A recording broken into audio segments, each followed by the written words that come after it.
Sí, mi madre era adicta a la heroína. Hizo lo que pudo, pero había muchos tipos turbios rondando la casa. Mucha gente salvaje, mujeres trabajadoras sexuales durmiendo en los baños y metiéndose heroína. Todo era bastante sórdido y horrible, un poco como la película Goomba. Mi padre era motero, un Satan's Rider. Se largó y además tenía todos estos conflictos de identidad de género. Yo estaba muy confundido, me vestía con ropa de mujer, pensaba, ¿qué soy? En Tasmania ser homosexual era ilegal hasta 1997. Crecí preguntándome, ¿soy gay? ¿Qué está pasando? Era ilegal, pero eso lo hacía parecer punk. Tenía algo de rebelde, incluso de guay. Al final resultó que simplemente era un travesti. Uno del montón, nada raro. Pero sí, en la escuela te daban palizas por eso. Fue bastante horrible. Muchas drogas y gente jodida por todas partes. Pero salí. Muchos de mis amigos acabaron en la cárcel por asesinato, pero yo seguía haciendo cómics. Y eso fue lo que me salvó. Al final, me fui de la isla. Welcome to Carne Cruda, the album. Join us for danger, excitement, innovations. En el cómic alternativo no hay redención, solo antihéroes que se drogan, se odian y a veces se abrazan. Gente rota, historias deformes, risas que duelen, como la vida misma, pero con más brillantina y mal rollo a todo color. El mítico Simon Hanselman dibuja en Café Romántica el vacío con lápiz de colores. Meg, Mog y Búho no son solo personajes alienados, somos nosotras cuando nos miramos demasiado tiempo en un espejo deformante. Desempleo, ansiedad, drogas, relaciones tóxicas y brujería millennial. Y mucho humor. Humor del que te hace reír mientras te preguntas de qué puñetas te ríes. Porque si Hanselman es un mal viaje en viñeta, lo de Joel Guion es una sesión de espiritismo en un camerino lleno de humo. Es el tipo con las maracas en Brian Johnston Massacre, pero también el último beatnik, atrapado en una rave de ácido. En Memorias de la jungla psicodélica, publicado por el colectivo Bruxista, cuenta su vida como quien recita a Burroughs con las Ray-Ban puestas a las 3 de la mañana. Más que unas memorias, unas alucinaciones documentadas.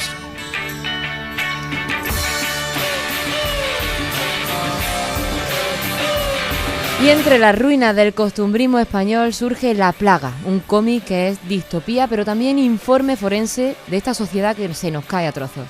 Un cómic que no habla de bichos, sino algo más insidioso, la soledad. Todo empieza cuando el protagonista descubre un gusano en su despensa, pero no es una invasión biológica, sino una afilada metáfora de la alienación contemporánea. La rutina, el aislamiento, la presión por el éxito, todo se enrosca en su mente como esos gusanos invisibles que nos devoran por dentro. Los hermanos Juan y Javier Gallego, quizá os suene el nombre, construyen un thriller psicológico cargado de simbolismo con una estructura que recuerda tanto a los sueños como a las pesadillas. La Plaga es un descenso sin red a esa enfermedad sin nombre, sin cura y sin visibilidad, la alienación contemporánea.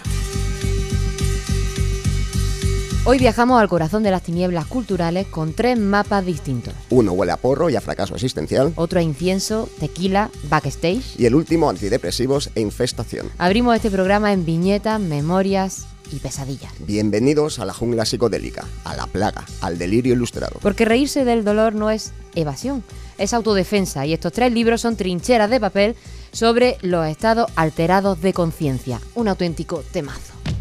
Bueno, temazo. ¡Qué temón! Temazo. Temón. Temazo.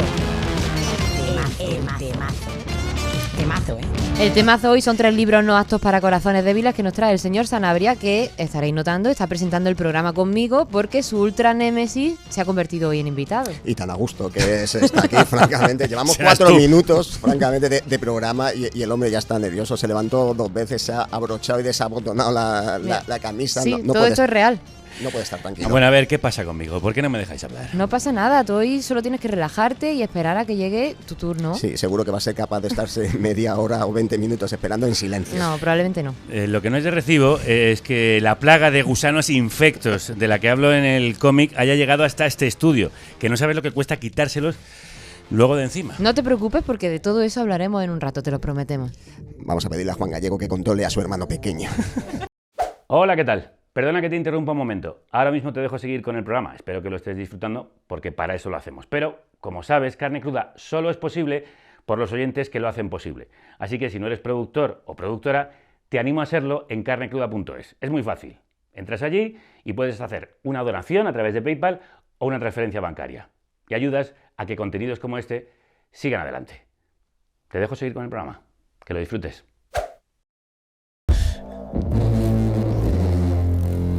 Comenzamos con el cómic Café Romántica de Simon Hanselmann. ¿Quién es este señor, Sanabria? A ver cómo puedes definir tú a esta persona. A ver si puedo. Simon Hanselmann es un autor australiano de Tasmania, aunque vive en Estados Unidos, drag queen ocasional, genio del cómic underground, que ha conseguido lo imposible, que un dibujo de trazo simple y de colores pasteles se te meta como un puñal en las tripas. A lo mejor lo de Demonio de Tasmania lo decían por él. No me extrañaría. Su obra retrata a personajes marginados, drogadictos, profundamente rotos, y lo hace con esa honestidad brutal, con humor negro y una sensibilidad que te desarma. Lleva años ya construyendo la saga de Meg y Mog. Meg es una bruja y Mog es un gato, son pareja.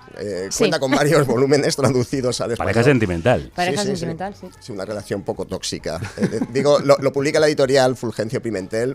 Tiene títulos como Hechizo Total, Melancolía, El Mal Camino, en el que seguimos las andanzas de esta Meg, bruja depresiva, adicta iba a decir a varias drogas. Varias drogas no, a todas las drogas. Sí, claro. Mog, que es su gato pasivo-agresivo, codependiente. Sí. Búho, que es el neurótico del grupo, que intenta llevar una vida más o menos normal, no lo logra.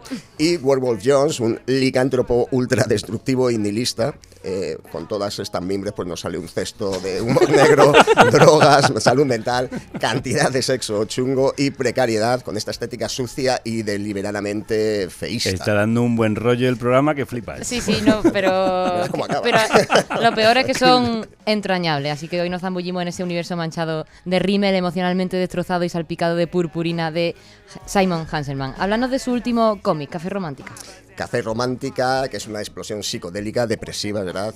También es muy tierna, sí. Donde, como decimos, hombres lobos drogados, brujas suicidas, gatos que filosofan mientras vomitan, arcoíris. Humor negro, crítica social, una telenovela gótica para adultos. Pues vamos directo al grano, esto, porque hoy está más. el mismísimo Simon Hanselmann con nosotros. Sí, Café Romántica, que tiene un título que suena a comedia romántica italiana, pero dentro hay existencialismo metanfetamínico, que es...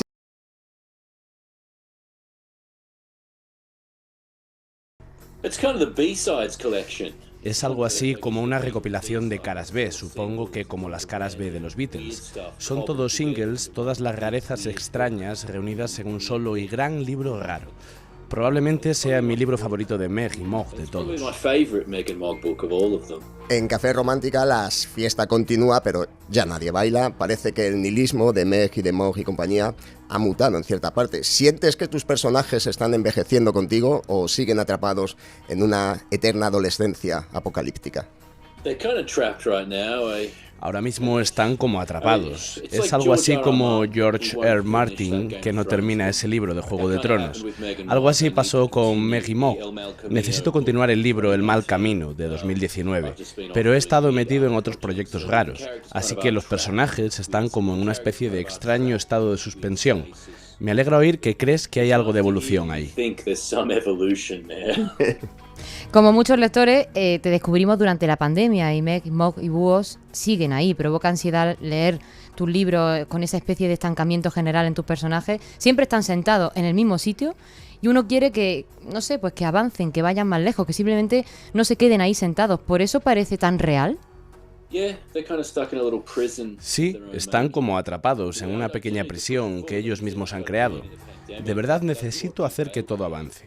Como dijiste, empezaste a leer durante la pandemia y fue justo eso lo que me descarriló. Empecé a hacer ese webcómic pandémico, Crisis Zone, y tuve un hijo y desde entonces me he perdido haciendo experimentos raros con Meg y Mog. Ahora mismo estoy haciendo algo como un fin del mundo con ellos. También estoy intentando escribir una serie de televisión. Trabajo en televisión ahora, así que eso me consume mucho tiempo. Sí, están atrapados en el sofá. Están atrapados en este mundo sin tiempo, pero tengo como 4 libros más escritos con ellos y he trazado todo su recorrido. Solo me falta llegar hasta ahí. Parezco George Martin, pero soy más guapo. No George Martin el de los Beatles, sino George R.R. Martin el de Canción de Hielo y Fuego. Hay momentos en Café Romántica que son profundamente tristes, casi poéticos, pero siempre siguen como cubiertos de vómito, de semen y de fast food. ¿Dónde pones el límite entre lo grotesco y lo conmovedor? Simplemente me sale solo, no lo pienso demasiado. Crecí en Tasmania, rodeado de yonkis, moteros y gente completamente loca, así que Megan Mock es una forma de procesar todo eso. Solía decir que era como una especie de arteterapia, que simplemente estaba vomitando toda esa mierda traumática que me pasó y toda la gente rara con la que crecí. Esa es parte de la razón por la que no puedo volver a aquel viejo Megan Mock, porque ahora soy más feliz. Tengo un hijo, estoy ocupado siendo padre, soy feliz, así que no tengo muchas ganas de revolcarme otra vez en todo ese material horrible.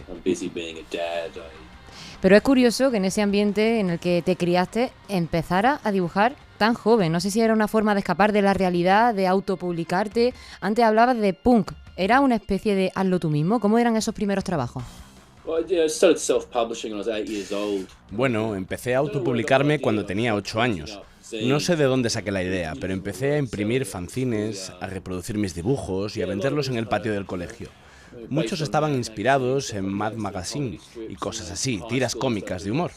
En el instituto empecé a hacer cosas más salvajes, con personajes follando, accidentes de tráfico, atropellos a ancianas. Así que me metí en muchos líos en el colegio. Me decían, no puedes traer este material aquí, esto es básicamente pornografía. Mis cómics siempre han tenido animales graciosos, mucho sexo y cosas raras. Al final dejé el instituto. Pensé, esto es lo que quiero hacer, así que a la mierda. El director me decía, no puedes hacer esto, no puedes imprimir estas cosas. Y yo le decía, sí que se puede. Para eso hay un periódico local. Y por supuesto que puedes autopublicarte, pedazo de imbécil. Así que pensé que era estúpido y un mentiroso y me largué. Esos primeros cómics circularon online como una especie de secreto tóxico en una comunidad de adolescentes insomnes. ¿Cuál es ahora tu relación con esa comunidad online que fue la primera en descubrir tu trabajo? No sé si todavía me siguen o si todos se han ido ya. Han pasado como 10 años. Creo que mucha gente probablemente se ha alejado y ya no lo lee. Y en medio de mi carrera llegó la pandemia. Así que empecé a hacer todo este trabajo raro después de eso. Mucha gente probablemente piense, ¿qué puñetas está haciendo ahora? Así que sí, no sé, Internet no me gusta, odio la escena online, odio la escena del cómic online. Es un montón de cabrones horribles tirándose pullas. Pero los lectores, los fans, como quieras llamarlos, son encantadores. Estamos descubriendo que él es un personaje de los suyos. Él es un personaje de los suyos totalmente. Hablemos de tu trabajo actual. Muchas de las viñetas de Meg y Mock empiezan con los dos sentados en un sofá, lo decíamos antes, y comentabas que te querías meter en el mundo de la televisión y que te inspiran las comedias. ¿Esto significa que estás dibujando Friends, pero escrito por Bukowski en su peor día? Sí, esa fue básicamente la idea inicial. Quería hacer algo como una sitcom en papel, una buena sitcom estándar, una comedia con los arquetipos de Friends. Es como Seinfeld, pero con más drogas. Esa sería una presentación express si estuviera en Hollywood con un productor en el ascensor. Le diría, es como Seinfeld con drogas. Y ahora estoy intentando convertirlo en una serie de televisión. A lo largo de los años he tenido muchos rollos con diferentes productoras, pero vuelvo a intentar. Básicamente estoy intentando comprar una casa para mi hijo, porque con los cómics no se gana una mierda. Nunca vas a llegar a ningún lado con los cómics. Así que ahora estoy intentando salir de ellos desesperadamente. Sí, sería como una sitcom de la desesperación. Estoy mirando a mi hermano, porque se quiere dedicar al cómic. Bueno, a ver, Simon ha llegado a medio mundo, ¿eh? Sí, efectivamente. ¿Cuánto de este universo que hay en tus páginas es autobiográfico? Es decir, ¿este trabajo es una forma de exorcizar tus demonios o simplemente disfrutas viendo el mundo arder? Pues un poco de las dos cosas. Todos los escritores toman historias que les pasan. Yo llevo un pequeño cuaderno, o bueno, antes era un cuaderno físico, ahora es en el móvil, uso la app de notas. Es para apuntarlo todo. Luego es como un rompecabezas que vas armando. Verás, no tengo mucha imaginación, no soy buen escritor, así que simplemente robo de la vida real. Intento juntarme con gente horrible y despreciable que hace cosas horribles y despreciables, y les robo sus historias. Bueno, el camino fácil. Algo que llama poderosamente la atención en tus libros son esos colores salvajes, saturados. Es como un libro de ilustraciones infantiles hecho bajo los efectos del LSD. ¿Qué impulsa esas elecciones de color? ¿Juega el color algún papel emocional en tu narrativa? Pues sinceramente es para hacer que el libro se vea más interesante. La mayoría de esos cómics estaban en blanco y negro, como fotocopias. Así que sí, solo quería que fuera un poco más emocionante. Simplemente elegía colores para cada historia y trataba de que quedara más bonito. Además quería que el lomo del libro tuviera como un agradable efecto arcoíris. Y más o menos funcionó. Como dije antes, realmente no pienso mucho en estas cosas. No reflexiono, simplemente todo sucede. Siempre estoy trabajando, siempre vomitando cosas y simplemente funciono en piloto automático. Como dicen, lo personal es político y viceversa. Aunque tus cómics son profundamente personales, también están llenos de comentarios sociales. Yo creo que no se pueden separar ambas cosas, pero ¿te consideras de alguna manera un artista político? Espero no ser un artista político. No, solo estoy contando historias sobre la vida. Quiero decir, sí, todo es político. La vida es política. Meg y Mog tiene temas sociales. Supongo que hay cuestiones de clase. Pero no intento ser demasiado evidente con eso. No intento darle golpes a nadie en la cabeza ni convencerles de que tengo razón. Solo quiero que la gente piense. Quiero que la gente reflexione, que se cuestione cosas y a veces supongo intento cabrear a la gente. Por eso hace 2 años saqué un libro de Werewolf Jones con mi colega Josh Pettinger. Casi queríamos que nos cancelaran. Intentábamos cabrear a la izquierda y a la derecha al mismo tiempo, crear una tormenta perfecta de la cancelación. Pensamos, si cabreamos a todos, todos querrán leer este libro. Intentamos que grupos cristianos y la izquierda quisieran prohibirlo, pero parece que a nadie le importó. Pasó lo contrario de lo que queríamos, a nadie le importó. Desde la pandemia hay toda una subcultura de memes que surgió después, esa ironía millennial, ese humor depresivo que parece salido directamente de tus palabras. ¿Tú te identificas con eso? ¿Ves alguna influencia de tu trabajo en ese tipo de humor triste? Sí, claro. Justo después de Meg y Mog salió la serie BoJack Horseman. Fue una ola de ese tipo de sadcore. Cosas tristes, pero con humor. Hubo un fenómeno llamado Goblin Mode alrededor de la pandemia, donde los jóvenes estaban en modo Goblin, sin ducharse, tirados por ahí, comiendo en la cama. Eso es muy Meg y Mog. Estuve ahí en la primera ola de eso, igual que Peter Buck, el dibujante americano del cómic Grunge Hate. Él también está en el origen de eso, sin querer realmente hacer un cómic grunge, pero se volvió sinónimo de ese estilo. Así que supongo que accidentalmente creé ese rollo de sadcore, tipo meme, muy embarazoso para mí. Bueno, pues una pregunta más para Simon, sobre futuros posibles o imposibles. ¿Hacia dónde van Meg, Mog y Búho y la pandilla? Y a la misma vez, ¿qué hay de ti? ¿Te ves retirándote como Alan Moore o dibujando hasta que el mundo se quede sin tinta? Sí, básicamente, como dije antes, estoy intentando escapar del cómic para convertirme en un hijo de puta de Hollywood. Porque ahí podría escribir guiones y no tener que dibujar nada, especialmente ahora que tengo un crío. No tengo tiempo para dibujar toda esta mierda. Pero Hollywood se está desmoronando, es un mal momento para intentar vender series, así que probablemente me quede dibujando. Siempre dicen que no abandones tu trabajo diario, así que seguiré con esto para siempre. Es como una compulsión, una obsesión, una enfermedad. Estoy mentalmente enfermo. Todos intentamos sobrevivir cada día y avanzar hacia algún tipo de felicidad. Suerte a todos, joder, suerte. Good fucking luck, everyone. Good fucking luck. Suerte a ti también. Sí, muchísimas gracias, Simon. Van a necesitar toda la suerte del mundo. Gracias por hablar conmigo, gracias por aguantarme la mierda. Salud, tío, que tengáis un buen día. Igualmente, salud. Sobre todo salud, que la necesitas mental. Amigo, te sentimos muy cercano.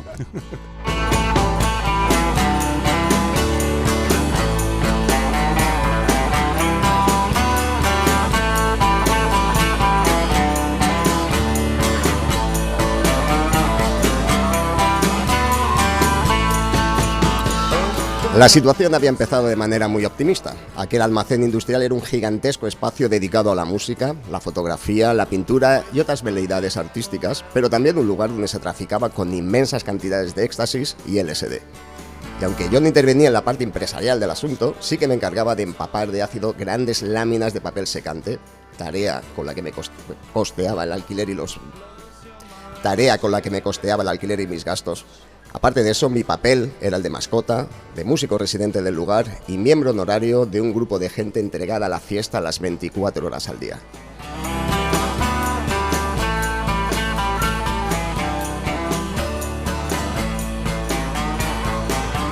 Nos vamos de viaje a San Francisco, a la jungla psicodélica, un lugar donde el rock es religión, la droga es el dogma y Joel Guion es el apóstol más irónico de este evangelio trippy.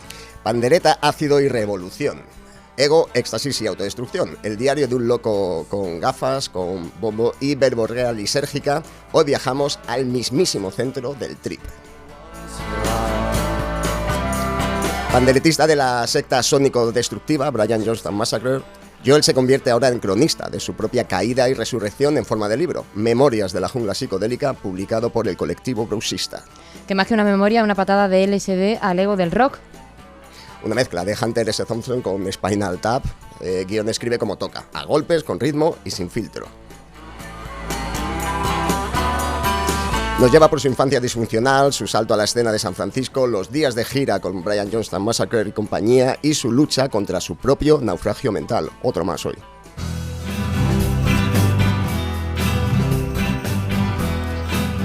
Todo con el humor negro y la autoironía del que ha mirado al abismo y se ha echado unas risas con él. Una estrella de rock sin fans ni dinero, se autodefine, pero con mucha memoria y mucho más veneno para contarla. Sanabria es como usted. Igualito. Muchos espejos estamos viendo aquí hoy. Bueno, pues hoy nos sumergimos en su relato alucinógeno lleno de repiqueteos de pandereta, historias descabelladas, y lo hacemos con quien ha tenido el valor de traducir esa tormenta sónica al castellano, Ivonne Raskin, que además de traductor es el hombre detrás de proyectos míticos como Aventuras de Kirlian, Daily Planet o Le Mans. Ivonne, crudos días, bienvenido. Buenos días, ¿qué tal? ¿Qué cuentan esas memorias que hay en esa jungla psicodélica? Bueno, cuentan cómo llega él a San Francisco a finales de los 80, me parece, como llegado de un sitio muy aburrido, de la California profunda y tal. Y bueno, Joel es un fan de la música, es muy anglófilo, eso me llamó la atención, es fan de los 60 en general, pero concretamente de todo lo que tenga que ver con Inglaterra, ¿no? Y también de todo lo de Manchester y el Britpop que empezaba por entonces y tal. Y entonces él llega a San Francisco con la idea de meterse en un grupo. Lo que pasa que, bueno, él descubre que la guitarra no es lo suyo y tal. Y lo que pasa que, bueno, él tiene, aunque no es músico, él tiene esa cosa como de estrella, ¿no? O sea, es una persona que tiene que estar en un grupo, ¿no? Entonces acaba tocando la pandereta con Brian Johnston Massacre y bueno, hace realidad su sueño, ¿no? De tocar en un grupo y vivir todas las experiencias. En Happy Mondays se hizo famoso el que también tocaba las maracas y bailaba, sí. O sea que hay un papel importante hay un nicho de mercado. Hay un nicho en el que tú te metes así en una cosa porque parece muy importante y puedes petarlo. Totalmente. El de Happy Mondays bailaba en directo. Ese hombre se ha ganado la vida, hombre, dando un panderetazo en cada compás y ahí sigue. Bailando. Ahí sigue, efectivamente. Gente sin sentido de la música en el mundo, hay esperanza. Podéis ser unos rockstar. Bueno, le hemos preguntado directamente a Joel qué verdades sobre él mismo ha descubierto al escribir el libro, que ni siquiera 30 años de gira con The Brian Johnston Massacre no le habían revelado, y nos contó esto. Lo más loco que aprendí al escribir este libro es que a veces los peores momentos pueden ser los más graciosos, si dejas pasar suficiente tiempo. Por ejemplo, en esa primera gira por Estados Unidos, en la época en que Antón se dejó bigote, probablemente fue uno de los puntos más bajos, si no el más bajo de mi vida hasta entonces. Pero terminó siendo una de las partes más divertidas de escribir. Y según me dicen, también de las más graciosas. Así que la cuestión es que si dejas pasar suficiente tiempo, cualquier cosa mala puede llegar a parecer graciosa.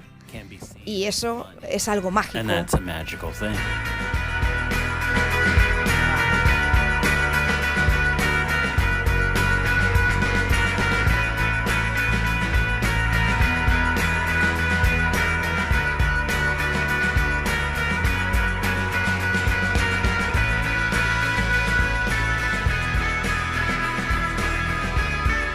Antón, por cierto, es Antón Newcomb, el líder de la banda, un personaje que merece un documental libro, como este Dick que antes citaba el señor Sanabria, que os recomiendo ver, y merece también una película, otro libro, efectivamente. El ser más autodestructivo sobre la faz de la Tierra. Nadie se ha tirado más piedras sobre su tejado que este señor. Otra maraca. Sí. En realidad, Joel es un poco el fan convertido en músico. Claro, total. claro. Es un poco más que, así como el cantante del grupo, este Antón es el prototipo pues, de creador, ¿no? O sea, es un poco el que compone, produce, graba, pues este es más un poco, pues no sé, más ese tipo de personajes que son un poco fans convertidos en músicos, ¿no? No sé qué ejemplos puede haber. Un poco, yo no sé si Patti Smith pudo ser algo así en un Mm. comienzo, ¿no? Lo que pasa es que luego igual Patti Smith sí que acabó siendo más creadora, ¿no? De lo que ha sido Joel. Yo creo que Joel se ha encontrado a sí mismo como escritor. ¿Me permitís hacer una pregunta? A ver. ¿Qué influencia ha tenido en su vida y en su carrera tanto la psicodelia como las drogas? Bueno, toda, ¿no? Quiero decir, aparte que creo que son cosas que van unidas. Si realmente quieres saber a fondo cómo, no sé, cuál era el proceso de creación, no sé yo, de alguien como Rocky Erickson o Syd Barrett o lo que sea, tarde o temprano vas a pasar por ahí. Pues por todo eso pasan los 30 años que se cuentan en memoria de la jungla psicodélica. Ivonne Raskin, su traductor, está publicado por Colectivo Brusista. Ivonne, muchísimas gracias. A vosotros. Un abrazo. ¿Qué tal se oye el programa? Soy Kelu Robles, técnico de sonido de Carne Cruda, la que se encarga de que puedas escucharlo, de realizarlo en directo y de subirlo para que lo disfrutes. Y un programa con un sonido tan profesional no puede ser independiente sin tu apoyo, así que entra en carnecruda.es, pincha en Acte Productor y haz tu donación. Te dejo seguir escuchando. ¡Chao! Por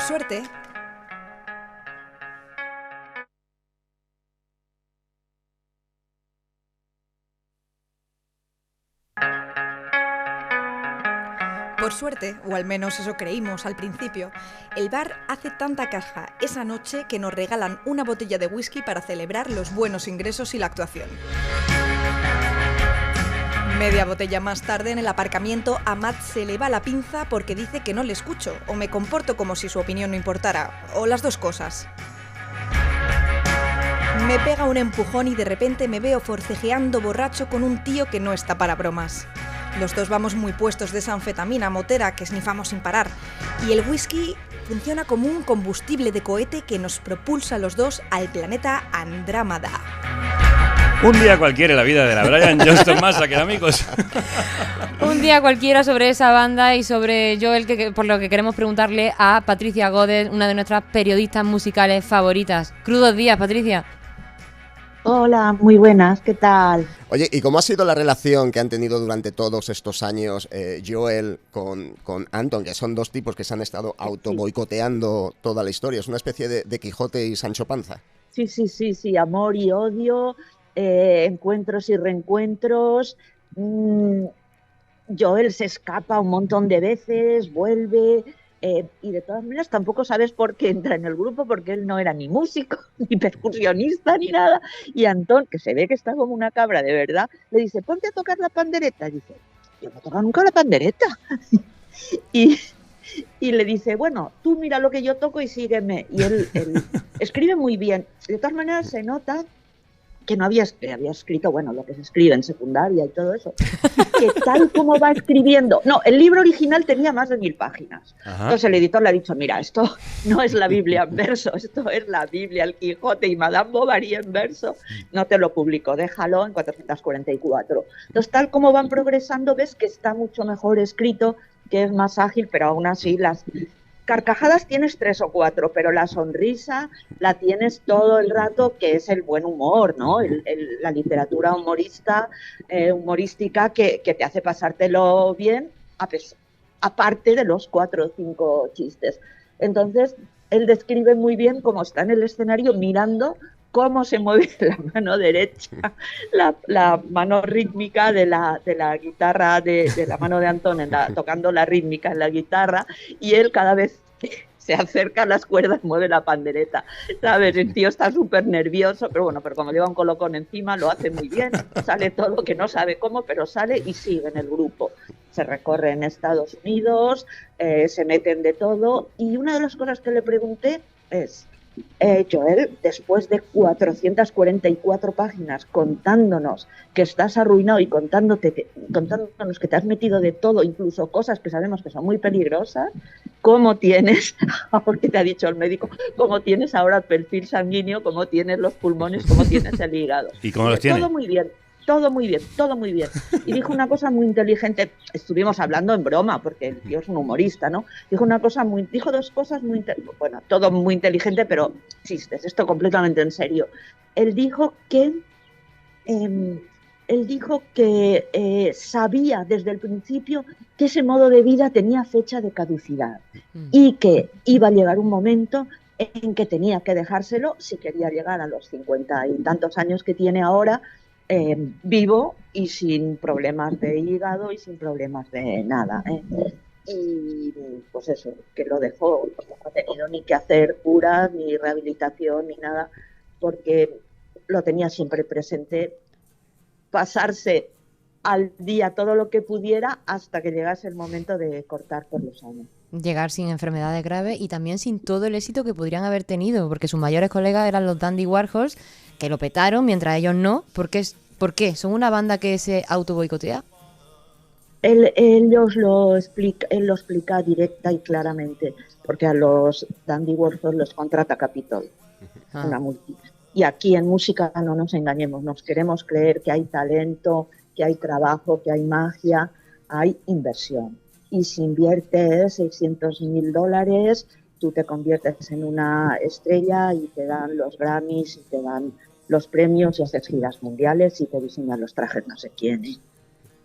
Sí, pero bueno, también es verdad que a Anton Newcombe le ofrecen un contrato más o menos jugoso cuando están empezando y él acaba tirándolo a la papelera porque piensa que se está traicionando, y es un tipo que acaba a veces a patadas con el público desde el escenario. Es decir, es un hombre que se ha tirado unas cuantas piedras contra el tejado. Contra sí mismo, sí. Es que además no solo el libro es sobre cogorzas, juergas y resacas, es que es sobre broncas entre ellos, con el público, con el primero que pasa por allí. O sea, como están descontrolados porque se han metido, vete a saber qué, mezclando además. Entonces, aparte de eso, hay un montón de violencia, de broncas, que según él son muy violentas y muy agresivas, y tú piensas que si llevan un colocón de esos, él lo percibe como un agresivo, pero como una agresión fuerte, pero que debía ser una bobada de borrachos, ¿no? Los Brian Johnston, otra cosa que tienen en relación con la psicodelia de los años 60, es que al principio por lo menos vivían en una comuna, eran un grupo casi terrorista de música. Casi todos los grupos cuando empiezan, sean Five por Convention, que me vienen a la cabeza ahora, sean quienes sean, han vivido juntos al principio porque están 24 horas por 7 ensayando, o duermen y vuelven a ensayar. Bueno, hay un chiste buenísimo que tenían un manager, tenían el estudio de grabación en un chalet, en una mansión en Beverly Hills o por ahí, en un sitio de Los Ángeles. Ellos están siempre yendo de Los Ángeles a San Francisco, cosa que yo no sabía. Y han estado grabando y han acabado una canción y Antón la pone en el audio de toda la casa, tienen conectados los amplificadores y los baffles y la pone. Y Joel se va a dormir. Y entonces Joel está diciendo que bien ha quedado la canción, la pandereta suena tal, un gong tibetano, un piano romántico, un no sé qué. Y se acaba y vuelve a empezar. O sea, todo el capítulo con la misma frase. Qué bien ha quedado el piano romántico, no sé qué, no sé cuántos, porque Antón se ha dormido de la cogorza que llevaba dejando el shuffle repeat. El shuffle repeat en el CD y está dando vueltas hasta por la mañana. Y el otro con un insomnio queriendo dormir al final ya ni encuentra lo bien que ha quedado el piano romántico y qué gran idea. Una noche cualquiera en la vida de los Brian Johnston Massacre. De un grupo psicodélico de los 90. Muchas gracias por compartir tu sabiduría y tu humor con nosotros. Hola, has contactado con el contestador de Carne Cruda, el teléfono en el que conectamos contigo. Cuéntanos tu historia después de la señal y entra a formar parte de nuestro álbum familiar de voces. Hola chicos, Me llamo Ismael, soy de Coria, aunque vivo en Salamanca, y bueno, soy oyente vuestro desde hace poquito, pero he de decir que me gustan mucho las entrevistas que hacéis y me encanta que le deis un espacio siempre a la música, que siempre es bien y siempre nos llena el alma. Y por favor, seguir con vuestro trabajo como lo hacéis, porque me encanta, chicos, y amenizáis mucho el día. Muchas gracias. Chao. Este mensaje ha sido recibido gracias a Somos Conexión, la telefonía ética y sin ánimo de lucro que cuida de las personas y del planeta. Entra en nuestra web y descubre nuestras tarifas de fibra y móvil. Somos Conexión, telefonía consciente. Muchísimas gracias, Ismael, por escucharnos. Y por cierto, que Coria es un sitio bastante psicodélico, recomiendo visitarlo. Y ahora nos dejamos consumir ahora sí que sí, por fin, por La Plaga, un cómic oscuro, metafórico y brutalmente contemporáneo.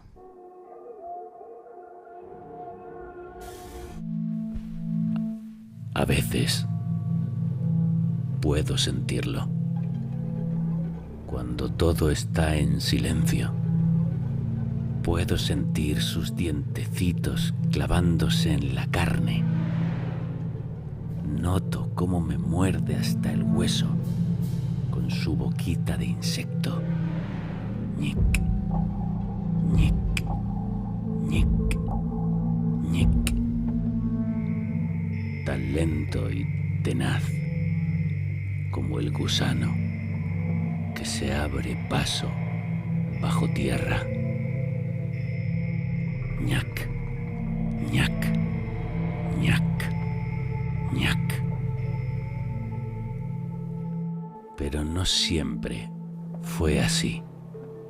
Hubo un tiempo sin tiempo. Eso era vivir. Ahora lo sé.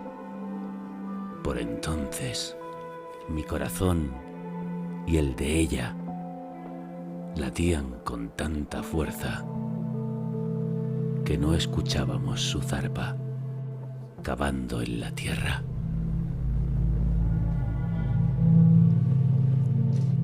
Pedro es arquitecto con una vida metódica y gris, que transcurre sin sobresaltos ni propósito, hasta que un día encuentra gusano en la despensa.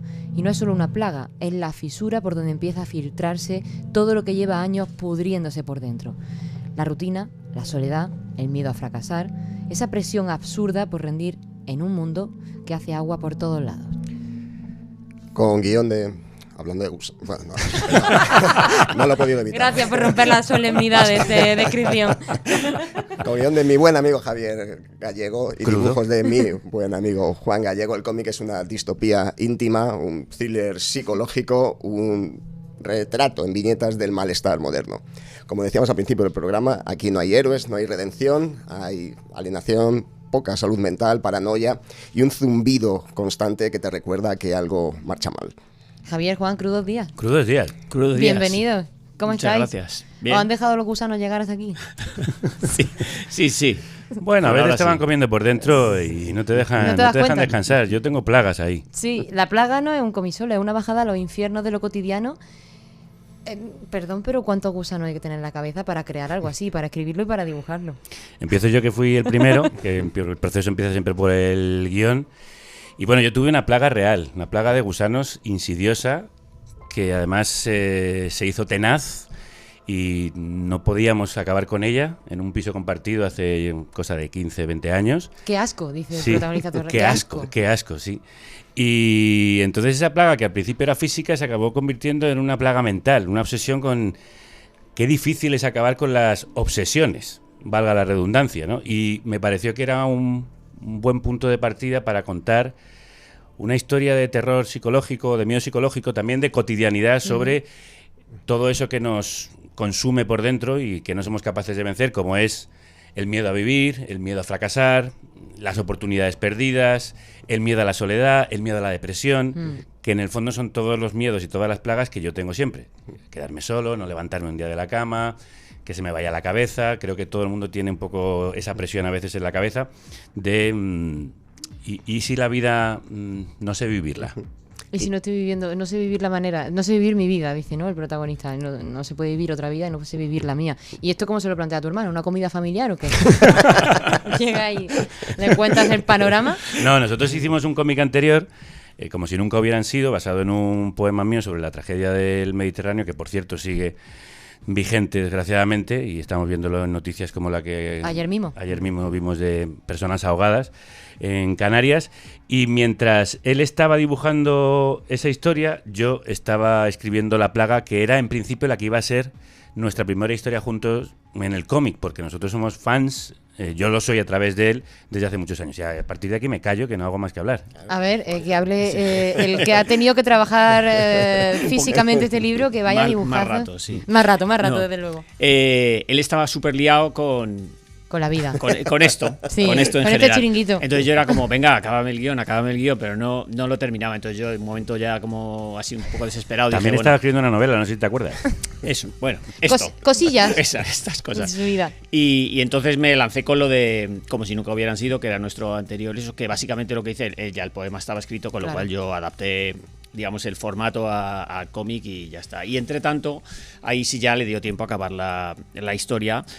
Y que me pudiera yo poner con ella, porque hice un intento inicial de arrancar, porque esto él lo tenía un poco escrito en plan más relato-cuento, no con formato de guión de cómic y tal, pero no, ni siquiera estaba acabado, y aunque hice un intento de arrancar, es que me di cuenta que era imposible, sin conocer toda la historia, cómo acababa, todo lo que me quedaba por delante. Digo, es que, claro, O sea, tienes que conocer la historia entera en todas sus capas para diseñar lo que has diseñado. Sobre todo necesitas saber la historia entera, porque cuando tú empiezas a hacer lo que sea, un poco lo que sería la escaleta en cómic, que es estructurar toda esa información repartida entre las páginas, si no sabes cuánto te queda, es que a lo mejor lo estás haciendo muy lento o muy rápido, y cuando aparezca todo lo que falta, pues de repente te das cuenta y dices, madre mía, lleva 100 páginas más y ahora queda más de la mitad y se me va esto a 250. Cosa que no hubiera acabado nunca, claro. ¿Y el proceso completo, desde que termina Javier la historia hasta que terminas tú de dibujarlo, cuánto se alarga? Pues mira, él me dio el guión terminado en otoño del 19. Y Madre yo, mía. sí. 6 meses para escribirlo, 6 años para dibujarlo. Y yo entregué los originales en noviembre del 24, en otoño del año pasado. Yo entiendo que habéis crecido juntos, pero sabéis que no hace falta 7 años para terminar un libro. Sí. Hay gente que lo hace antes. Sí. Pero es que él también tiene sus cositas. No les presiones más, que fíjate la presión que tienen encima. Bueno, además, mira, la plaga se nota. 125 páginas con un abanico de estilos. Eso te quería preguntar, es ¿en qué de esas momento? cosas, perdona que te interrumpa un momento, de esas cosas que si sabes lo que va a ser, no te pones. Entonces lo bueno es meterte con la inconsciencia. Que eso en general en la vida es un buen consejo. Hay que bastante. Tú te metes y luego ya verás. Eso es. ¿Pero en qué momento decides tú la atmósfera que vas a elegir para esos dibujos? Bueno, eso, a ver, a mí en el guión me venían embarcadas bastantes cosas en ese sentido. Él también lo había imaginado cambiando de estilos y tal. O sea que eso, digamos, originalmente estaba en el guión. Lo que ya no está concretamente es qué tipo de estilo. Eso ya lo elegía yo. Él me daba como unas ciertas ideas, pero luego ya eso lo concretaba yo. Entonces, bueno, en ese sentido ha sido un trabajo como a medias. ¿Sí? Es que el libro tiene varias capas y varias líneas narrativas. Tiene, digamos, la realidad convencional. Cuando aparece la plaga, la vida de Pedro se desestabiliza y empieza a tener sueños, pesadillas. Y luego están los saltos al pasado, que es el lugar al que él se aferra, porque él vive, digamos, anclado en un pasado que no ha superado, un pasado que no ha sido tan... que fue feliz, pero que no ha terminado siéndolo. Y entonces yo quería que fuese realmente una inmersión en la psicología del personaje. Entonces en el guión sí le pedí que adaptase cada momento a cómo su mente estaba viviendo y viendo esa evolución que tiene. Claro, Pedro, somos todos nosotros de alguna manera. Bueno, ¿quién no tiene esos miedos que antes decía, no?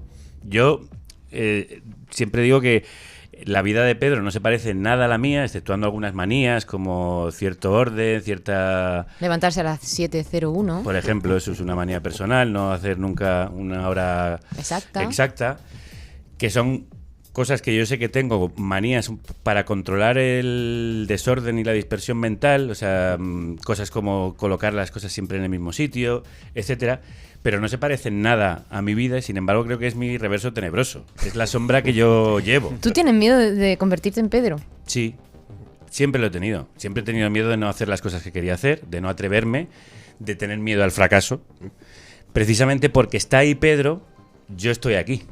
O sea, porque precisamente lo he sentido con su aliento en mi nuca yo me he puesto a hacer cosas. Como antes decía, no las pienses, hazlas. Está Pedro ahora mismo encerrado en la despensa y yo le tengo que echar la llave. Pedro es mi gusano. Claro, es tu gusano. Es mi gusano. Pero que me come a veces la cabeza y entonces digo, Pedro, cállate un rato. Y es el gusano que todo, y de hecho que todos llevamos de alguna manera, porque al final este cómic va de algo que hemos hablado mucho, que ya está sobreexpuesto y manido, que es la salud mental, pero que lo hacéis, pues bueno, sin lema, sin una moralina, sin un final feliz, ¿no? O sea, ¿qué queríais tratar aquí, Juan, respecto a la salud mental de todos los humanos que nos rodean? Bueno, fíjate, yo eso creo, es una cosa que a mí me llama, una cosa que me está llamando la atención es que dependiendo del rango de edad, las lecturas están siendo ligeramente distintas. Sí. Es decir, hay gente que más de nuestra edad, los 40-50, me refiero mi hermano y yo, pues te hablan más de eso, de las oportunidades perdidas, esto que hablabais ahora mismo. Y sin embargo, gente más joven lo tira más por esa lectura de la salud mental, etcétera, etcétera. Lo cual me parece muy interesante. La verdad es que en ese sentido tiene esas capas de lectura, dependiendo un poco de, pues probablemente lo que sean las problemáticas más importantes o más persistentes de cada rango de edad. Claro, de cada generación. A ver, yo creo que la historia es una historia de un personaje muy concreto con una vida muy pequeña, pero que en realidad habla, creo, de temas muy universales y muy transgeneracionales, que efectivamente, según el momento de la vida en el que te encuentres, para el que está empezando una vida desde su juventud y todo lo que tiene es futuro, lo que más le preocupa es la ansiedad que ese futuro le provoca y que ese presente también le está provocando. Entonces, muchos de los jóvenes que han leído el libro y que nos han hablado de él, nos hablan de eso, de que se sienten muy reflejados con ese miedo al fracaso, sobre todo ahora en una sociedad que es tan exigente, en la que están tan expuestos, sobre todo a través de las redes sociales, y la gente piensa que no es capaz de llegar al listón que la sociedad les pone. Y en el caso de los que ya tenemos una edad, vamos para talluditos, pues claro, lo que miramos no es el futuro tanto, sino más bien el pasado que hemos dejado pasar o que hemos desperdiciado, las oportunidades, los trenes que pasaron de largo y que pensamos, quizá debería haber ido por ahí. Cosas que queríamos hacer con 20, 25 años y no pudimos o no quisimos o no nos atrevimos, porque yo creo que este libro va sobre todo de ese miedo a vivir que a veces te paraliza. Y en una historia tan personal, aunque no sea autobiográfica, tan cargada emocionalmente, tan desafiante en lo visual, ¿habéis estado siempre de acuerdo en la historia? ¿Os habéis peleado en el proceso? No, en la historia no ha habido ninguna discusión, porque creo que estuvo muy claro que la historia era la que era y a él le gustó mucho la versión final del guión, que hubo muchas versiones iniciales hasta que la historia cogió forma. Y luego en la cuestión artística, no, él ha tenido mucha libertad, lo que ha ido es enseñándome lo que iba haciendo, consultándome y sobre todo tomando direcciones y soluciones visuales y gráficas que convenían más que lo que yo había escrito en el guión. Sí, bueno, hay eso. En general nos entendemos bien, o sea que en eso no hay mucho problema. Pero es verdad, los únicos... lo que en ocasiones ocurría, aunque como dice Javier, la historia yo cuando la leí la primera vez me funcionaba perfectamente todo.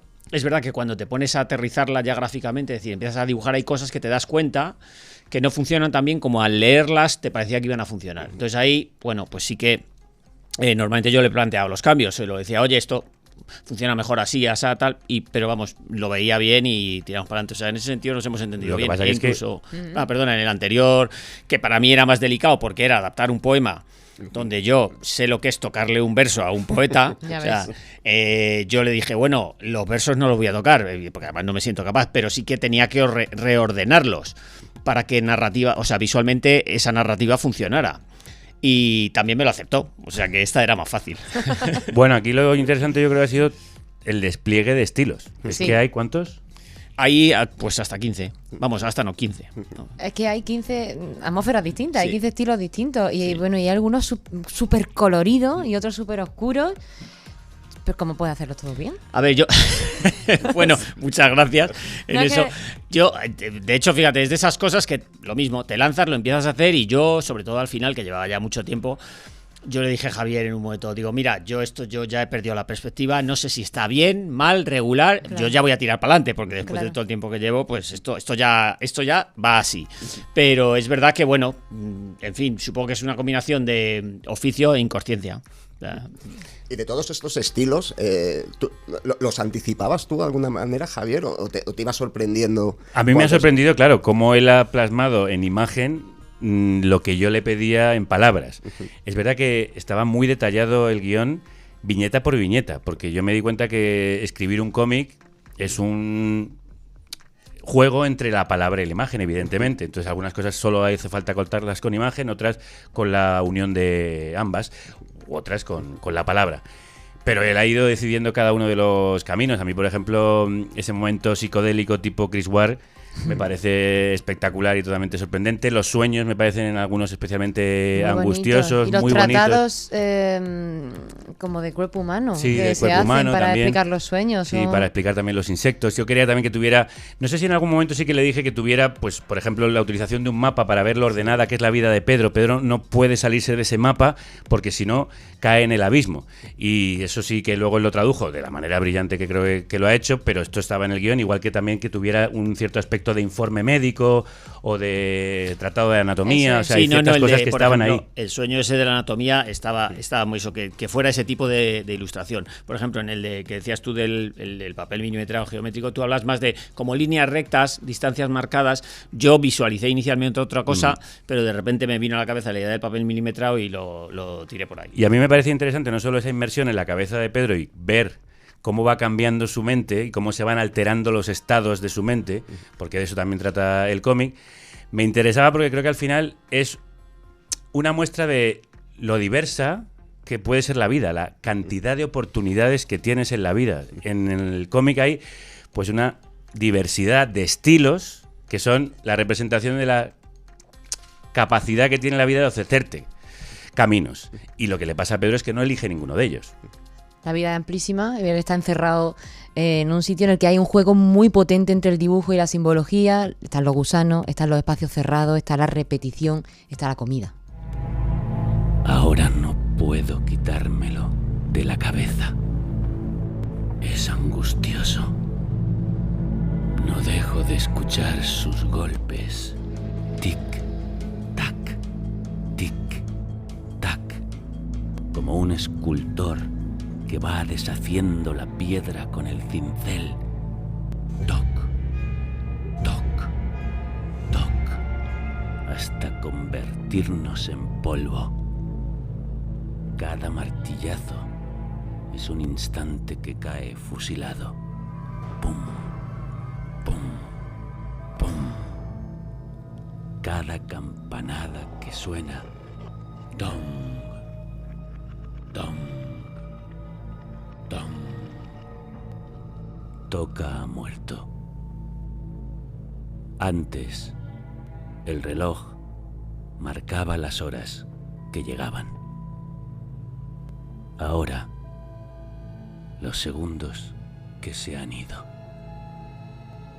Es una cuenta atrás que nunca se detiene y está terminando. Lo siento.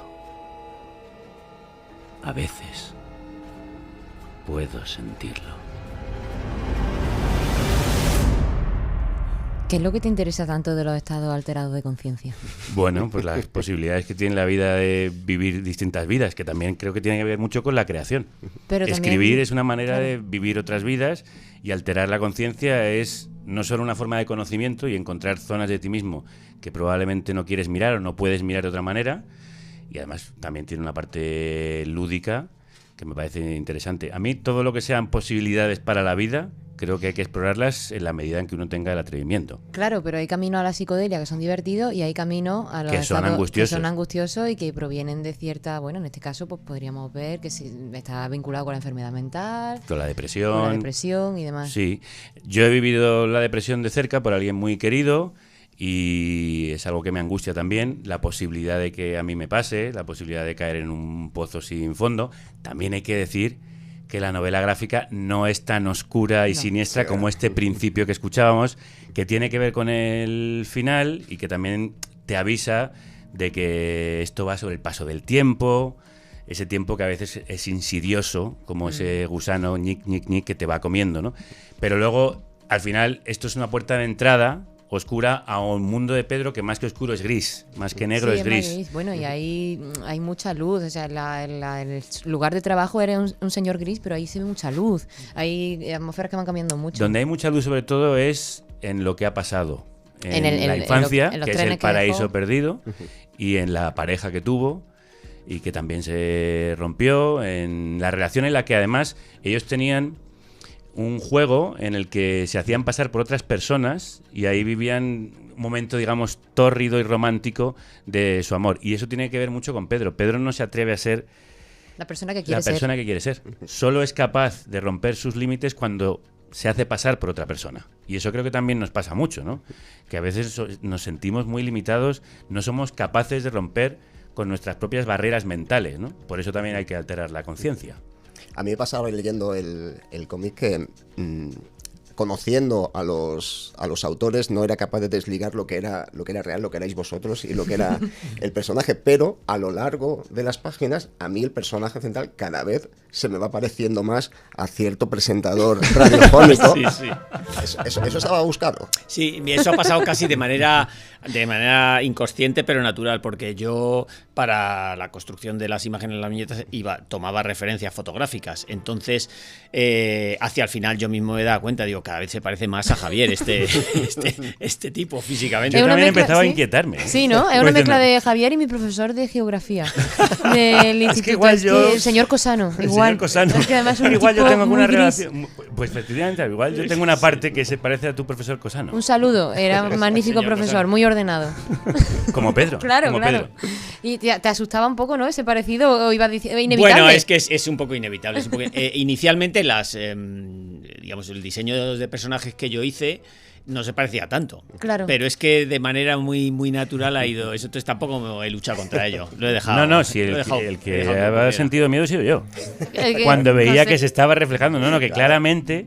Y una cosa también que me ha parecido muy bonita de la lectura de los primeros lectores del cómic es que te empiezan a hablar de cosas que tú no has planeado. Y entonces de repente te das cuenta de que la sonoridad y la resonancia de la historia va más allá de lo que tú has planificado. Es decir, tú cuentas esta pequeña historia que tiene que ver mucho con tus miedos y de repente rebota en los demás y tú mismo te das cuenta de las lecturas distintas que tiene ese cómic. Porque es cierto que habla mucho de la alienación de la sociedad contemporánea. Pero yo estaba pensando en mí mismo. Claro. O sea, yo estaba pensando en esas cosas que me acongojan. Pero esto como decía Ismael Serrano el otro día, ¿esto qué es? ¿Terapia de grupo? Pues en terapia de grupo te pregunto, pero tú... carrera meteórica. Meteórica no, que me ha costado lo mío, meteórica cariño. que no, bueno, pero a tope. Periodista de éxito, haces 1000 cosas, todas te salen bien, eres bueno en todo. Sí, ¿Cómo te preocupa fracasar?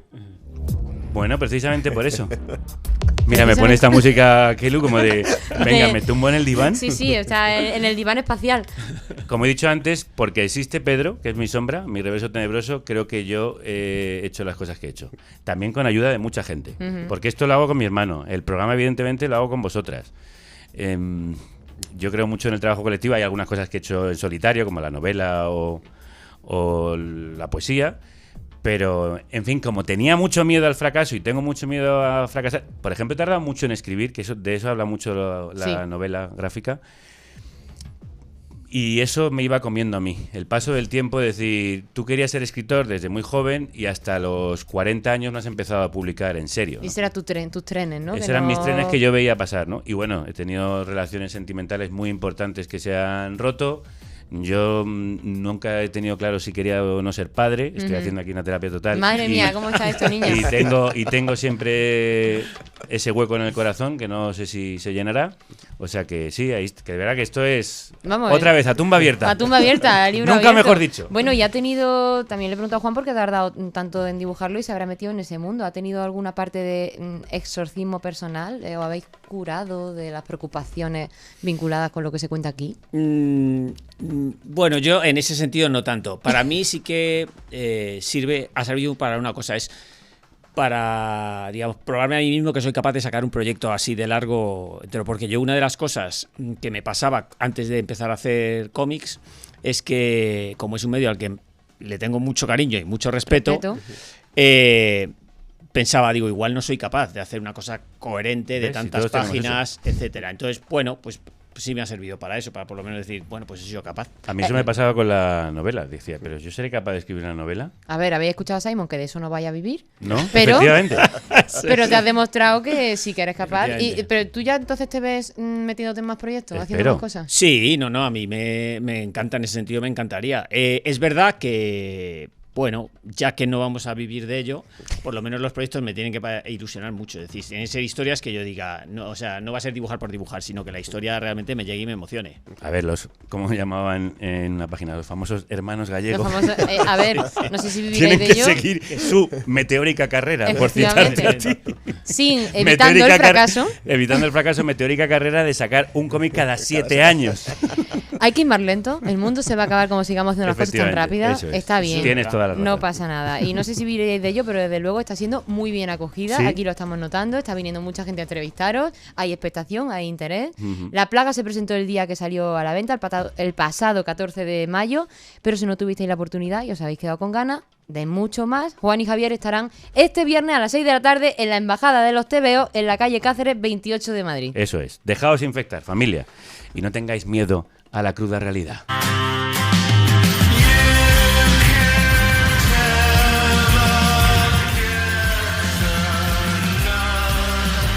Con lo real, The Real, de la Brian Johnston Massacre, nos despedimos, pero volvemos mañana con un derrotero en el que hablaremos también de la realidad que nos espanta y a la que seguiremos atentos la semana que viene.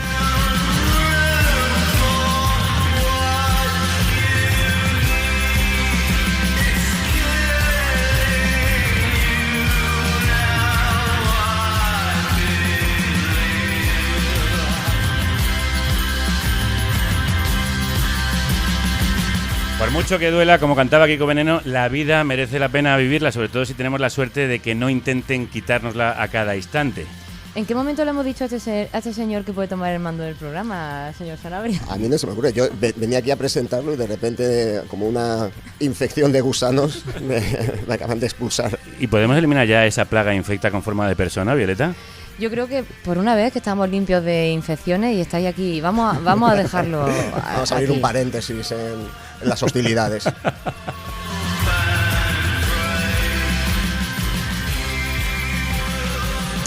Al final no sois sino gusanitos intentando que os hagan caso. No es a mí a quien quiero que hagáis caso en este momento, es a David Pascual y a Xavier Martínez, a los que quiero que mandemos aquí, desde aquí, un abrazo muy grande. Son los dos guionistas de Borja de Valencia al Vaticá, la historia sobre los papas Borgia, los papas valencianos, por el que esta república independiente de la radio que tú ayudas a salir adelante, acaba de recibir un nuevo premio. Ya nos dieron el Ondas del podcast a la mejor serie en lengua cooficial y ahora al mejor guión nos acaban de dar el premio Sonor de podcast de la industria catalana. Aquí lo tenemos.